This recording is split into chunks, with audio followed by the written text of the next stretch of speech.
Okay, so welcome to the next flip lesson. Today's flip lesson is going to be on the interference of waves.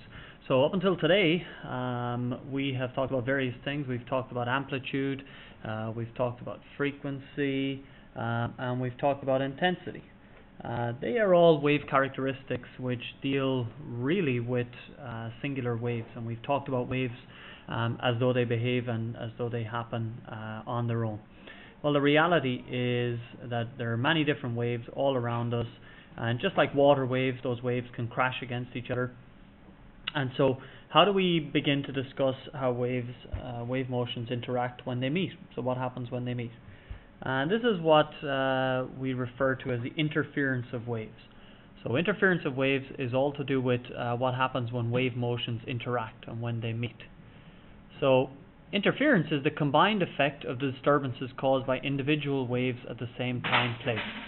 That's the long-winded explanation, and it's how do those waves combine? Put simply, they do combine similar to water waves, and we use a model called superposition to describe how those waves are actually going to interact. And superposition states that the resultant displacement is equal to the vector sum of displacement of individual waves. So you basically just add them together vectorially. So if we look at the example of the red wave, and it's got an amplitude of 10 meters, and we add the black wave here, the solid line wave, we'll notice that if we add the tops of the waves, which are, of course, if we remember correctly, these top parts of the waves are known as the crest.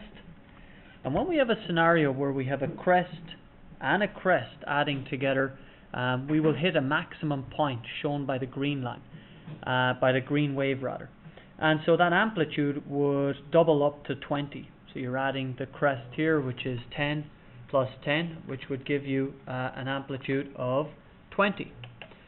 And so we've got our amplitude set. If we want to have a look at the actual what happens to the waves, they would add vectorially. So you'd end up with a scenario where you have the two crests added together, two troughs added together, and they're going to add up vectorially. So you would get, if you were to listen to this wave, the resultant wave, and you were to add these two waves at the same frequency, and allow for that for the crest to add together, you get what's called a maximum displacement, and this is called this constructive interference. So what we see with the green waves now is constructive interference. You'll see that this crest point is much bigger than the 10 meters previously, and if you were listening to this with your ear cocked, what you would hear is you would hear the sound, and it would be twice as loud, so the amplitude would be increased. If, however, we have, and that's known as waves in phase because the crests line up. If, however, you've got minimum displacement occurs when they're 180 degrees out of phase. Now, what does that mean? 180 degrees out of phase means that if we look at a dashed line, we now have the bottom meeting the top of the dashed line. On this one, we have the top, the crest of the red is meeting a trough at the same time and place of the dashed line. Again here, crest of the red wave meeting, trough of red wave meeting crest of the dash wave. So they are actually, if you add those together, they're cancelling each other out, shown by the dashed green line. And that's what's referred to as minimum displacement. And we can see that these waves, while they have got the same frequency, same wavelength, they're actually what's called out of phase, and they're exactly 180 out of phase, 180 degrees, and which means that they would cancel. And so you would not hear the music in that instance, and that's used for stuff like headphones and noise cancellation, where a second signal or wave is sent out to combat and to purposefully destructively interfere the outside noise. Okay, so you just hear your nice little music uninterrupted. But remember, don't have those headphones on during the day when you're crossing the road. Survive the day and all of that good stuff we learned about today. Alright, so what's the superposition of the waves? What if we superposition the waves below? So the blue wave and the red wave, you can see that they're same frequency, they're almost constructively interfering perfectly to give a full maximum, but they're what's called out of phase. You can see that they're almost sliding in on top of each other, but clearly they're not at the same place at the same time. One wave is sort of trailing the other wave, and when they're not perfectly lined up in time, that's what's referred to as out of phase.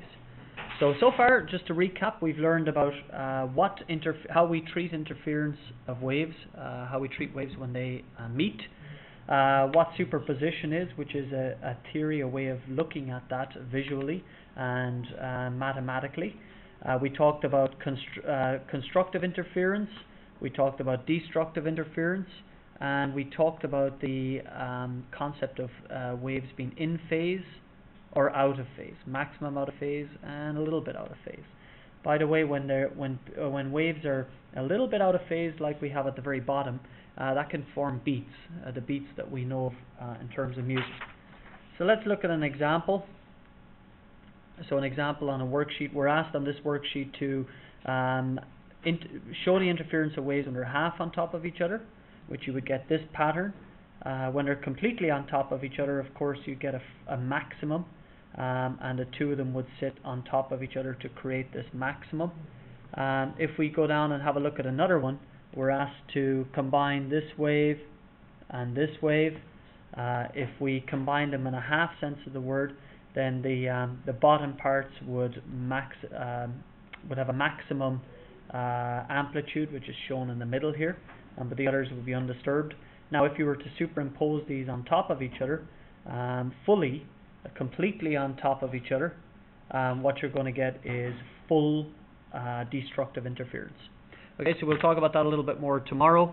Tomorrow we'll also focus on doing a little bit of review for the quiz.